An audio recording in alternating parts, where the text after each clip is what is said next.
how you know you're from Scotland. Yeah, thank you.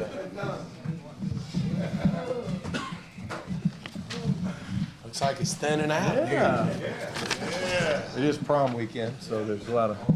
But we got Clarence back. We're down to the Shit. Oh, football game. where the hell are you? Clarence had a day. Yeah. It's down to the late hours going home time, and it's usually what's left is about what out here right now. These places. Oh, man. David? For Jerry and Stephen, David Moore, Dallas Morning News. Again, you've talked about in the past and this year just being patient, staying with your board, getting players that make sense regardless of position. Having said all that, what was some of this draft with Brian and a new staff, also a little bit of recalibration on kind of both sides of the ball about things you'll be doing differently and the types of players that fit that system as well? Excuse me, was there? I mean, I can answer. I'm sitting up here going, you're exactly right. You're exactly right. I got it. Hadn't quite thought about it that way, but you're right. You're not the first person to know. Let me make my statement. There was a recalibration. You did Heard that word. I heard that word someplace on the thing. Well, it was really great or positive to see Schottenheimer, Coach Brian Schottenheimer. It was great to see him and the confidence that we have with Will and the scouts. And it was just great. I alluded to this the first night.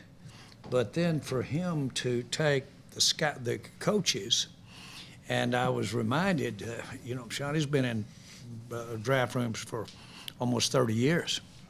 And so he's got a lot of experience around draft boards and making draft boards and players and the logic behind that. It was really, in my mind, very positive to see that meld come together of Shotty taking these new guys, the approach to them, Will working the scouts, getting them to come up there and go to them. And then I know you expect it, but I've got to give accolades to Stephen. He I really do. He's got a great feel for what we're trying to do here. So this was a good draft. We all know the old deal. We'll wait and see how it plays. But based on what the results have been on paper here right now, the way we've got there, looking at hindsight and what have you, this is an outstanding draft. We've really helped our football team with this draft. The only thing I'd add is that, the acclimation, the recalibration, I think all that happened, in the first 3 weeks, when we were trying to make sure we had our hands around, exactly what we're trying to get accomplished on offense and defense and the type of personnel, Will, that, that Shotty and his staff wanted. And, once you had that, down and felt good about it, then you could obviously put your board up the right way. It took maybe a little longer to get the board up because we were, massaging it really well. But once we got that board up, I would say I didn't notice a ton of difference. And, the best thing, I think we may have done it better than we have ever done it, is stick to it. And there were opportunities there where we had to go away from needs and just take the best player. And then, at some points there were opportunities where we were able to, scratch the itch and get the need. So I think it all came together well and worked out good for us to where, we really feel like we got a good group of players here, and obviously massaged it a little bit, moved around a little bit, but overall we feel really good about it. Clarence Hill, DLS Cowboys. I hate I missed you defining woke last night. You would have been here, huh? Hey, savvy, sensitive to the surroundings and others. Okay. Webster. We've been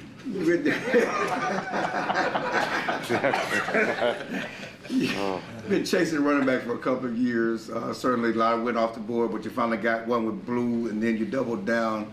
Can you talk about Blue and what he adds to this team and how you plan to use him with the current running backs you have? Will was hollering Blue 5 days ago, and hollering it back 6 days ago too. He liked that Blue.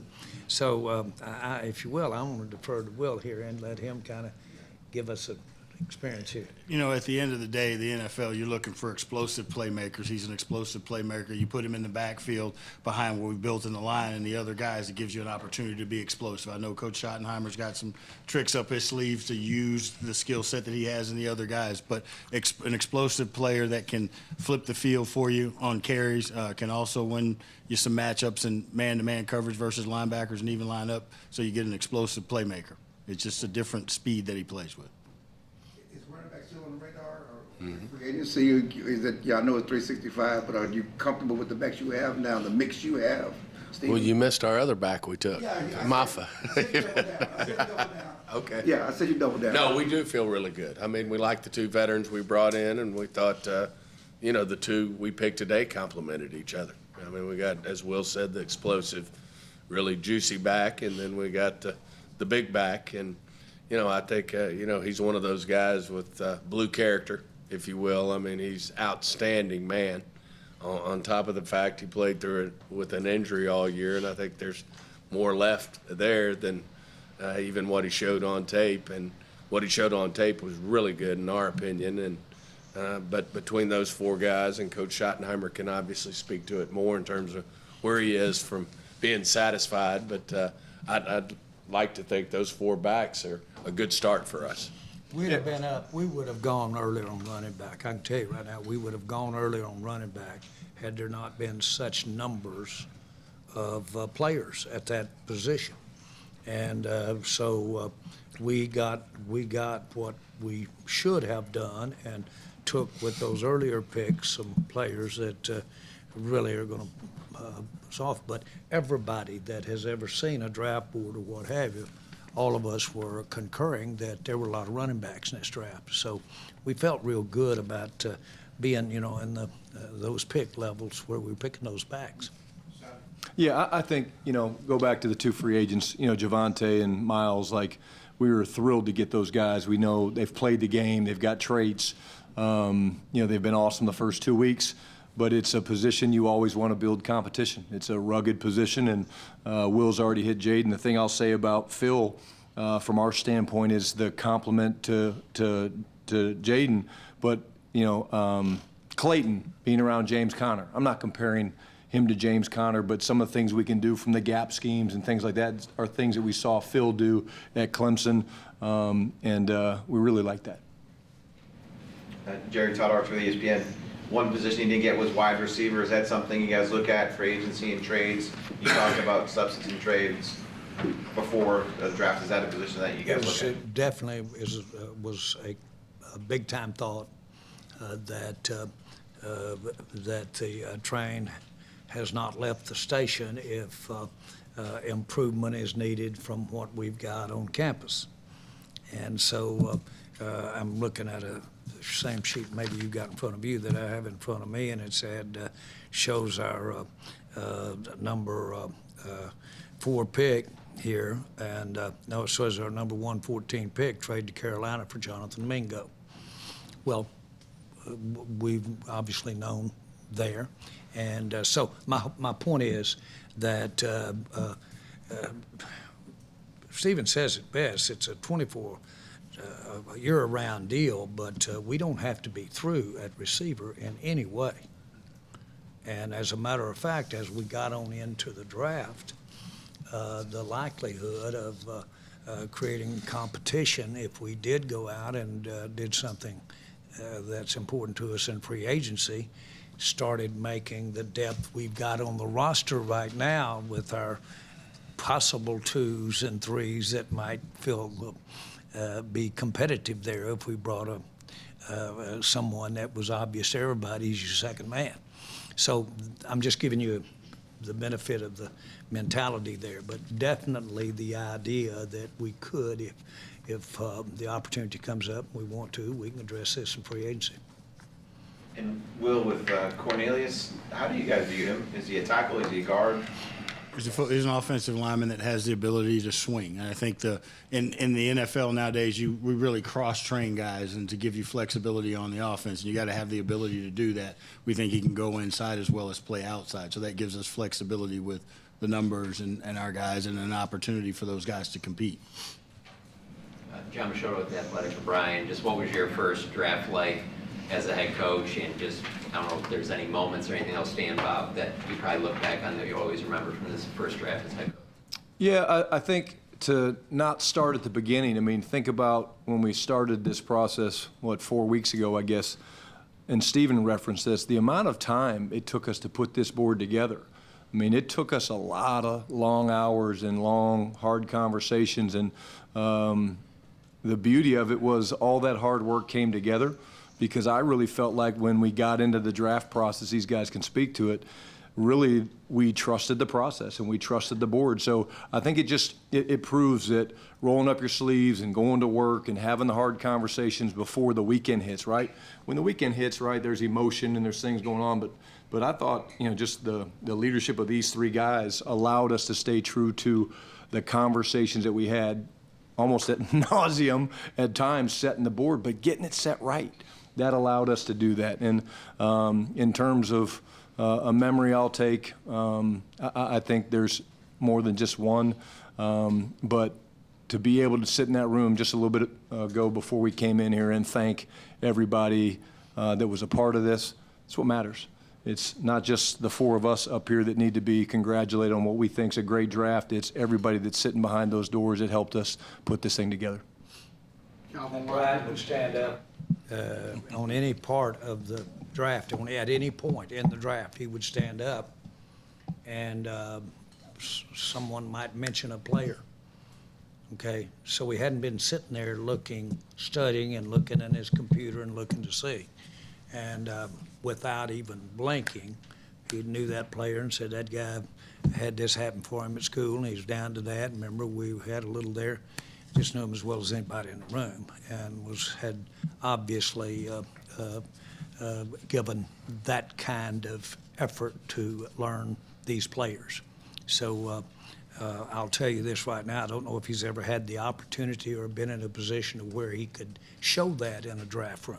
But as head coach, he can sure show it in this draft room, and does. So my hat's off to you, Shotty. You've really done your homework. Calvin Watkins, Dallas Morning News. You guys drafted a couple of interior defensive linemen, Will and Shotty. Just your thoughts on what you guys picked up late in the draft there. Yeah, I think what we tried to do with Toia and Akingbesote, Tommy, is to get bigger, more physical, add more competition in there.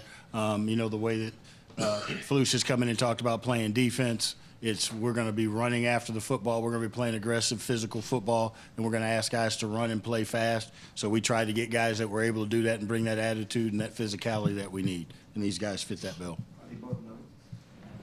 They're defensive tackles. Yeah, and the one thing I would add is, again, when you watch the style of defense that we play and the penetrating style of our defense, it's one that these guys fit perfectly because they're both disruptive. And when they start going north and south, whether you're Jay at 335 pounds or whatever he is, or Tommy at 310, it's like they're disruptive. They're knocking people back. They're affecting not just the quarterback, they're affecting the running game because the backs don't have the chance to press the hole, and there's knockback, and backs don't like that. So thrilled at finding those guys, and think they both add a ton to an already very, very talented defensive line. Nick Harris, 4-Star Telegram. What enticed you guys about moving up and grabbing Shemar James? And then, Brian, you got a Florida Gator. I just think that the position and him being a player that fit the scheme and what we're trying to do, you've got to continue to add people. In this day and age, linebackers play, you have two that play predominantly most of the game because of all the nickel and stuff. So they have to be able to cover, they have to be able to pressure the quarterback. And this kid plays like he loves the game of football. And there's no turning down anything. He's running 100 miles an hour. So just adding that to the group gives us more depth with our, we have Overshown. We're waiting for him. We've added some guys. So you've got to have quality depth and competition. Yeah, and I would say, again, I was a little disappointed because I don't think Shemar even knew I went to Florida. So I guess it's been a long time since I've been there. 96 national champs, by the way, Shemar, if you're listening. But the thing about him is he's a young player. Instincts, like Will talked about, really like his ability to rush the passer. He's got great disengagement skills with his hands. So obviously linebackers in Matt Eberflus's defense are going to be tasked with doing a lot of different things. But really just a good, strong player at different levels for us. When you get that late in the draft with pick 247, are you still sticking to the board, or are you looking at a stack and saying, hey, that will probably be a tough guy to sign and undrafted, let's go ahead and grab him? And how valuable is that you get? Stick to the board. I mean, that's why we put it up. The hours that we put in, the conversations we've had, the things that we've done to put that board up, you have to stay with it. You know, you don't want to go reach around. And there's a discipline to it, and the discipline putting it together, and they've also instilled the discipline in following that board as we go through it. If you follow the board, you have an opportunity to pick up good players at the right value and continue to grow your team. You know, one of the things fired me up right before we got here is we signed 5 college free agents, not signed, but agreed to. They're coming this way that were on our board, and that's huge. One of them was at the top of our board at the end of the draft. So, you know, those things, obviously they're up there for a reason, and we think a lot of them, and, you know, that's important. As y'all all know, we take a lot of pride in the free agency after the draft as well. We think that's the second draft, and there's a lot of good players we've gotten that weren't drafted that came here as college free agents and did really well. I added cumulative at one time. I think it was when we'd had our 6th or 7th pick. And I looked at the consensus NFL grades on those players, and I looked at our grades on those players. And then I added up our grades on the 6 guys I was looking at.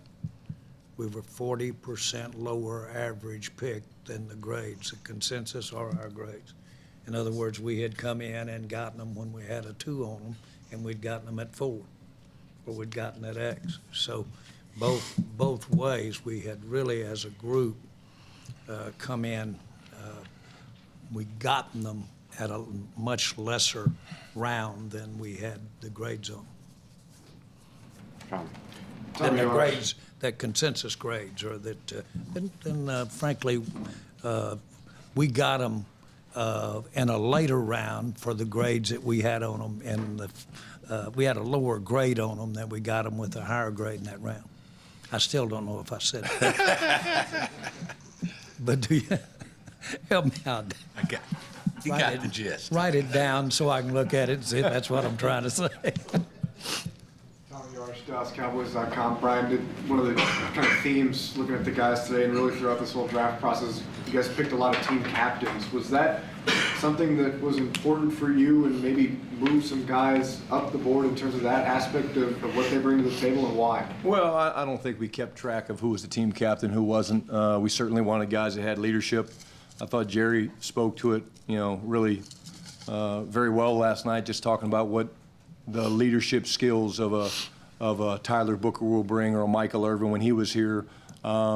Character does matter, and it's not the only thing, but we feel like we've got some incredible football players, but they're also going to be influencers in the locker room. They're going to be guys that practice hard. They're going to be guys that play the right play style. They play to the whistle. They're going to give us what we want, which is, you know, 4 quarters and beyond. And again, that's a kudos not to really us, it's to the scouts. They're the ones in the school talking to not just one person, but 5, 6, 7 people, the equipment manager, all the different people, and saying, tell me about this player, tell me about this kid. And without their work, none of this would happen. So again, kudos to them. They're the experts here. They're the ones that really deserve all the glory for the hell of a job that this draft has been. Well, I'd have to say this, kudos to the coaching staff too. You got a new staff that comes in together, you're building that staff, and the process that we've started is everybody communicating. And Jerry and Stephen, they push us to do that. So you got a new staff that comes in, and we're asking to know these players. Again, they're putting up playbooks and they're trying to get to know our players, but they spent an inordinate amount of time also in this process helping to know and understand the players so that we had a great feel for who we were bringing in. You better watch out. If you see a kind of a consensus, or you see an agreement, And whoever's looked at him, coach, scouts, what have you, and they look over and say, God knows this guy just, he just causes you to feel funny around him. He just has got some energy, or he's like that. That's real stuff. That really is real.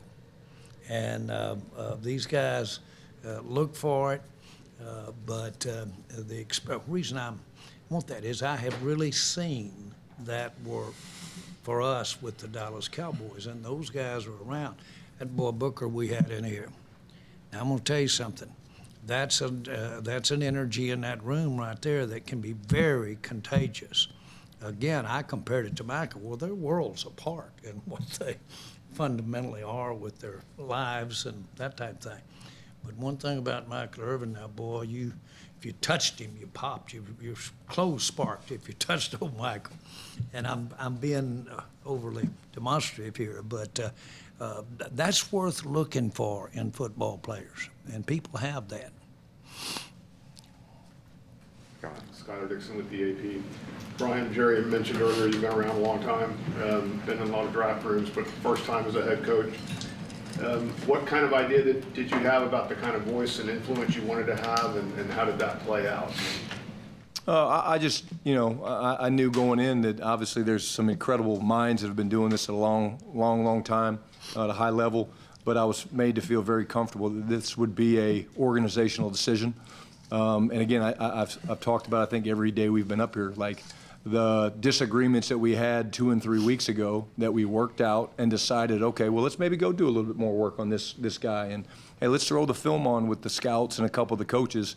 Those things made it to where it was very, very easy. And so when we debated and had some of these conversations, I feel like we gave, Jerry and Stephen the ideas and our thoughts, and they were convicted, and they were able to make the decisions ultimately. And that doesn't happen. I know I keep saying it. That doesn't happen without all the hours of work and disagreements and discussions and that happened during the draft readings that we did for 3-4 weeks.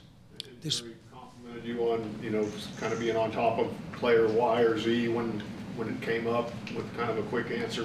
What does that mean to you to hear that from him, and how much pride do you take in that preparedness, even though it's kind of the draft side and not necessarily the X's and O's side? Well, that's an incredible compliment. It's the way it should be. This is important. We're building a team. We're truly building a team. We're not just collecting talent. And so to know these guys backwards and forwards and to be able to speak and, hey, look, my input, my decision wasn't always exactly how maybe it played out.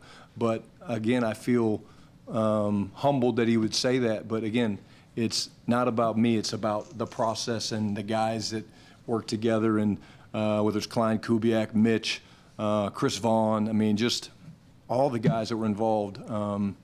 It made it really, really special for me, and I'll remember this first one for a long time. I think that you are really misleading yourself if you do not realize the higher the accountability, the more at stake, the more your ass is on the line, really on the line. This is my opportunity that I've thought about, dreamed about all my life. The more that is on it, you get more attentive than you've ever been before as an offensive coordinator when your line is on the line for the Dallas Cowboys and the NFL as a head coach. I really believe that. And I think it's underestimated. It doesn't take away from professionalism. It doesn't take away from the talent that's involved in career people at all. But boy, I have seen it all my life that when it is your foot that might get stepped on, that there's just more attention. And I'm going to tell you something. I saw it. And I've been with him as he's been in a coordinator, has been in 2 or 3 draft rooms with him as a coordinator. I saw it, this draft. There is more intensity involved. And so that's just, it's part of what you get when you change, if it works right. Saudis of The Athletic. Brian, not exactly a draft question, but as it's been mentioned that there could be more activity coming up, where do you see Cavante Turpin in the kind of player he is, the kind of weapon? How do you think that you can use him and elevate his role in different ways than what it's been in the past? Yeah, I think he's a dynamic weapon. I think he's a dynamic player. I can't say enough about his growth in the understanding of the football scheme over the last couple of years. Actually going through these last 2 weeks with the players as we're diving back into the playbook and stuff, of course, with the veteran players we're talking about, the game-changing plays that he's made for us, whether it's a big explosive play against Pittsburgh where we hit him down the middle of the field versus cover 2, a run play that he had against Carolina where we lined him up at running back, and then, of course, the one that a lot of people remember, the highest play speed of the year against Houston where we hit him on a little slant. Dynamic weapon, but again, it's Cavante doing the work to be able to move him around, and there's really nothing he can't do. We're moving him in positions that two years ago I would have been like, I don't know if that would work out. And again, that's a testament to him. But incredible talent, but it's awesome to see him maturing as a football player. Well, obviously, Jerry mentioning about the value. I'm curious, of the 9 picks that you guys had, is there one that stands out to you as someone who's done this homework so much about you can't believe you got that player at that spot, the value of that player? No, I wouldn't say anything like that to single anybody out or any decision out. I'm very happy about the process and what we went through to come up to where we put them on the board, how we stayed to our process, and then where we got them at. There's a value that you place on these guys and you do the work. So if you follow the board and it comes down that way, I think you have a chance of being successful, and we did that. Garrett Podell, CBS Sports. You end up with 5 picks along the offensive or defensive line in this class. Going into this draft, did you have an idea that it was going to turn out that way, and why do you think it did turn out that way? I think the game's won in the trenches. I mean, at the end of the day, it's a big man's game. Jerry always likes to say it should be a different sport. If you're playing there in the trenches, offensive, defensive line, it's a whole lot different kind of work than it is if you're a quarterback, running back, DB. Different world. Different world. And, I think that's where the games are won and lost. And, we've got a division that is, we have a lot of good teams in our division, and they're strong on their fronts. And, we gotta keep up with that and have the answers. And so, I think that just, to me, it points to the fact that we stress that. It's important to have a strong offensive line and a strong defensive line, and we'll continue with that. And we want to get it right. We had a tough year last year with some injuries, that bit us a little bit, and so you can't have enough of them. And that's why we continue and will continue to pick guys in the fronts. And Brian, how comfortable do you feel with the wide receiver position that you do have, considering no wide receivers were selected? Yeah, I'm comfortable. I think we talked about this last night. Like, we've got a really good group of young receivers that we're excited to see them take the next step.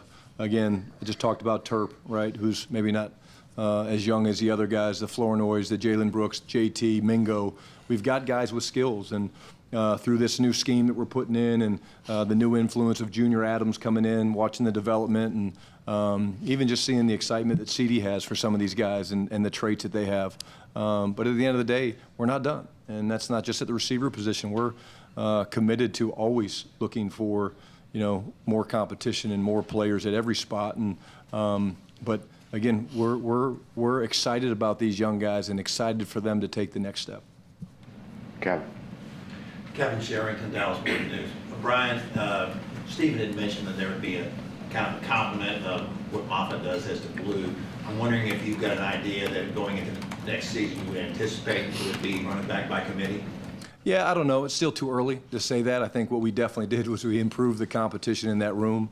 Again, I would think that both Javonte and Miles will not be intimidated by these two guys.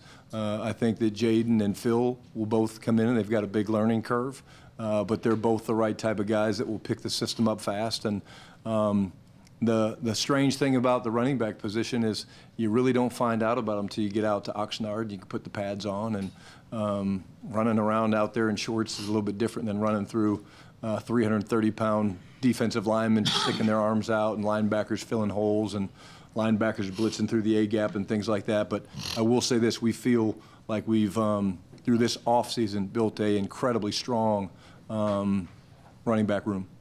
Do you feel like both of those guys that y'all drafted today are capable of being a starting running back? I would hope so. Otherwise, we wouldn't have drafted him.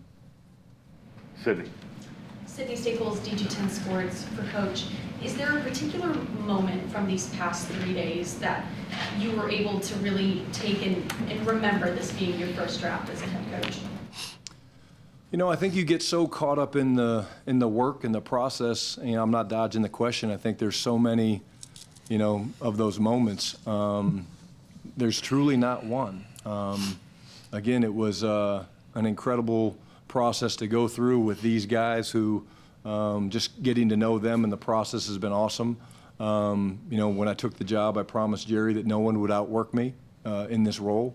And so that's something I've really taken to heart and tried to believe in. But again, it's Will and Stephen and the scouts and all those guys, and just I think the excitement, and there's not one pick. You know, I think the excitement when you're adding a new guy to your team and you know he's a hell of a football player, but he's also an incredible leader, and he's going to be an influencer, and he's a competitor and all those things. The excitement and the pure passion on not just one person's face, the entire room. And you guys probably don't see it with the tape delay and stuff. Sometimes it's in there, but like there was a lot of jubilation and a lot of excitement with the way the board fell to us, and that's not just through good fortune. That's through working your ass off. I want to extend that question to you three as well, if there's any particular moment that stands out to you. For me personally, I like Shotty said, I think it's the whole experience from Thursday to, you know, prepping for the first round and going through the exercises and doing all the things we've done to Friday, to the, you know, and we were prepared for each one, and the experiences that you have and the commitment that people have to getting it right and the work that we did. And it's not just the scouts. We had the analytics department. We had, you know, all those people joined in to make sure this process was right, and everybody was engaged in it, and everybody was realized the importance of it. So I think the whole process for me, these 3 days, it makes the rest of the year and all the pain and lack of sleep, it matters because of the work that everybody's done. You know, to me, you're either getting better or you're getting worse. There's no flat. And one of the things that was really interesting to me is Matt Eberflus, obviously our defensive coordinator, Coach Flus, you know, has been in a lot of draft rooms with us. And then he took his journey and went to Indy and went to Chicago and came back around, and he just said, I'm blown away by how this process has evolved.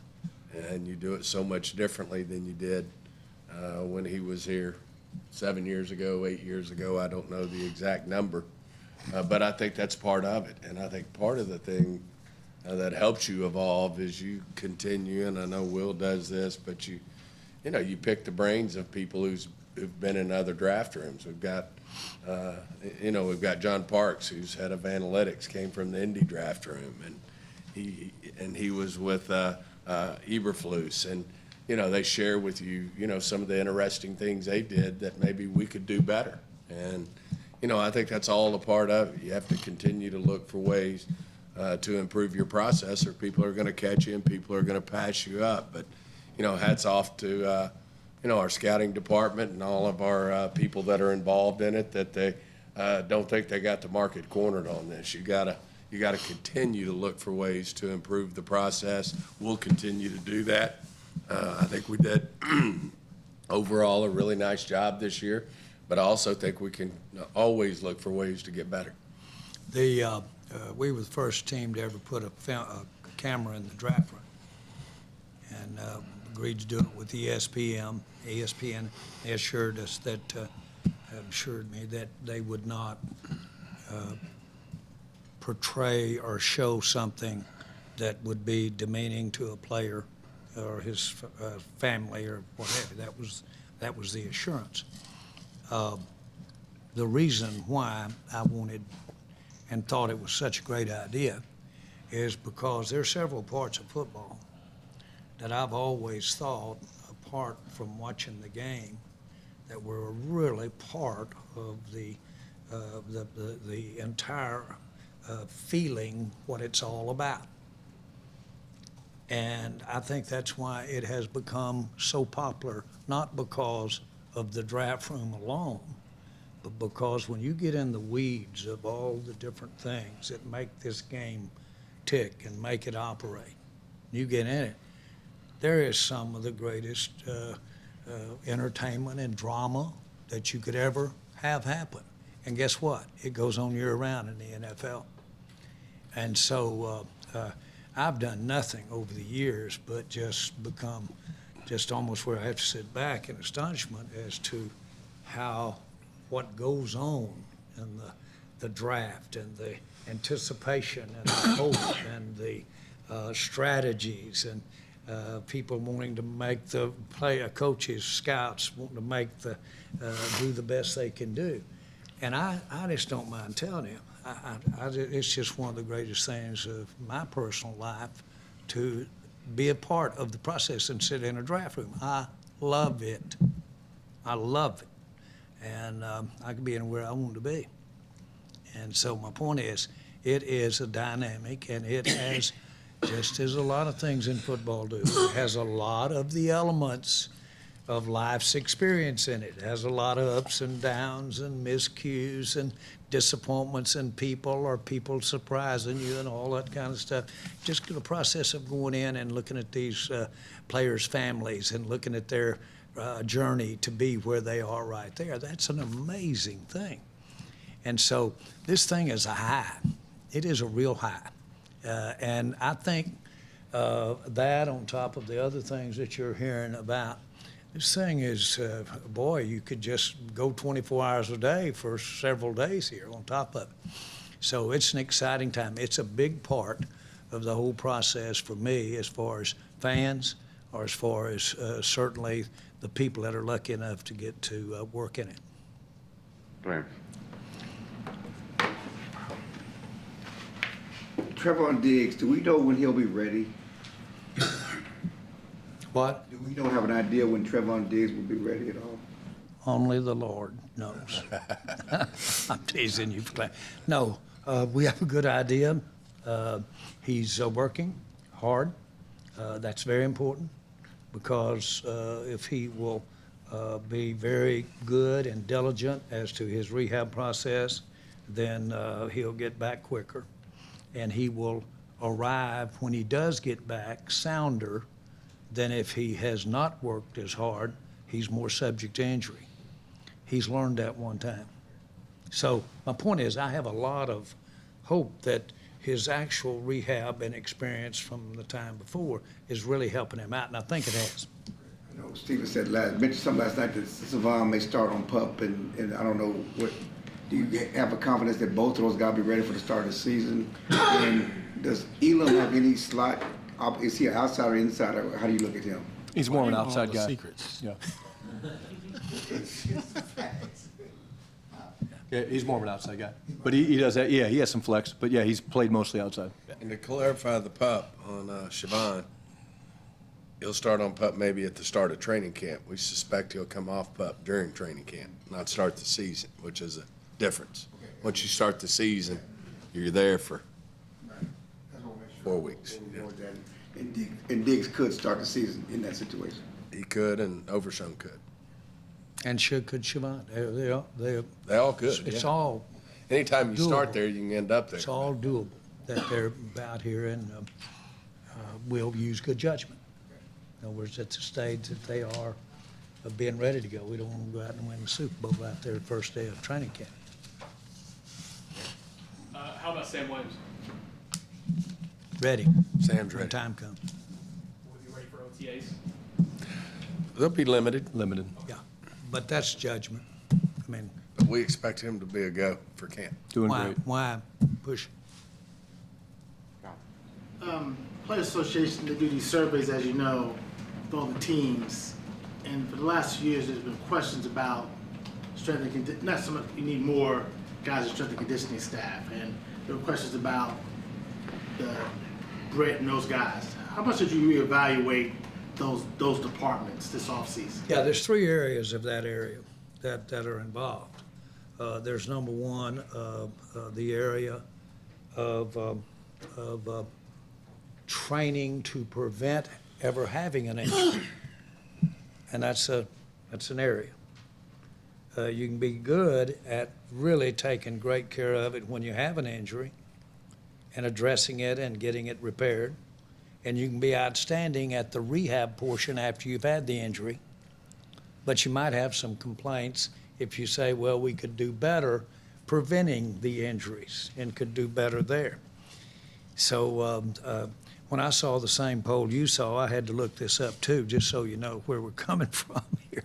No, seriously, there's 3 distinct areas. And I think you'll see that the criticism was that maybe we aren't up to par in terms of preventing the injuries, which is a subject to debate there very, very much.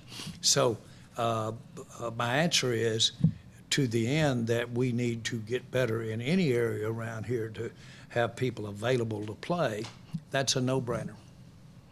That is an absolute no-brainer. It's a surprise because your guys are considered the best in the league at what they do. It surprised us, but that's okay. We can take a little criticism and we can do. Let me say this. I'll assure you we jumped right in there and got on it strong, and because the one thing that I sure want to do out here is, if there's a way to do it, is have people available to play. We still think they're the best in the league. I mean, they are. It's just a matter of figuring it out and making sure there's not something we could do a little better. You might have needed a little more staff on the prevention. We go with it. They do it different ways. They do with it away from campus, or they do with it on campus.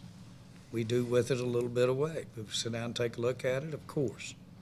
Now, basically, I'm pretty pleased with how we, I don't want to say this just right, please. I have a high priority in being good to players. A high priority. Very high. And in a lot of different ways. A lot of different ways. There's been more of them go across the country to see their aunt's funeral than in my plane and you can ever shake a stick at. And so, no, I'm serious. I'm serious. I want to be almost as good to them as I am to you, Clarence. Is your starting quarterback on target to be ready for OTAs to do some stuff, or is he a little, where's he at in his progress? Just as you would expect, we're going to be very cautious, but and conservative. But if you left it up to him, he'd be out here throwing them ready to play the Giants on Monday night. But obviously, we're going to monitor him and help manage him and make sure he makes good decisions when it comes to pushing it, because he wants to go out there and be rolling yesterday. Todd. Sorry.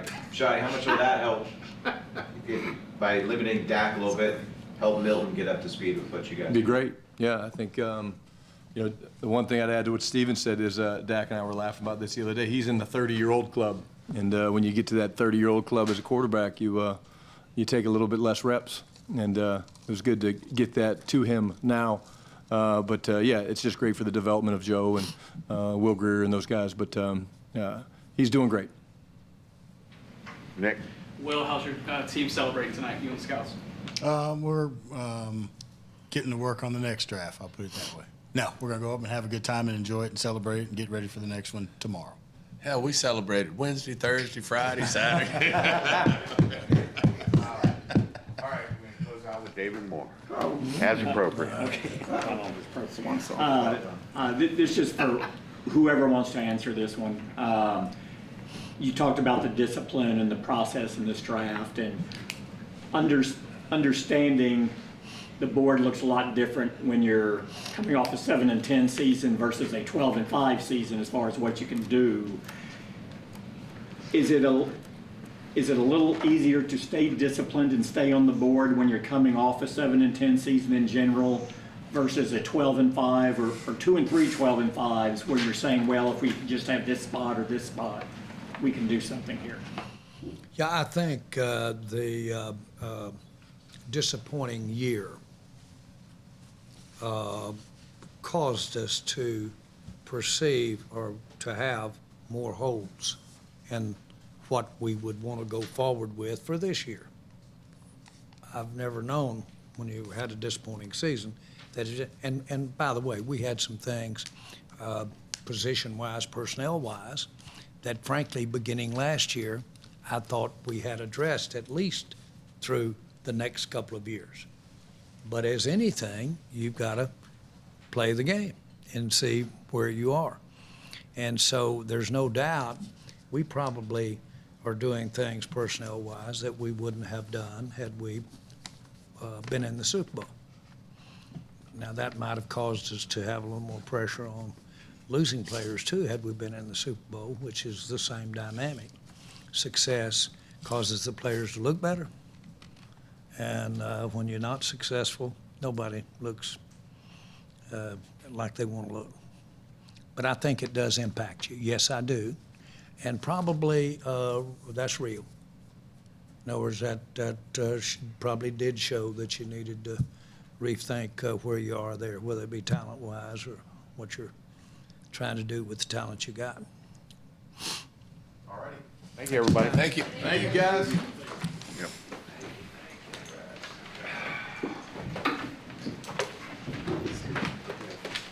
We ain't walking off.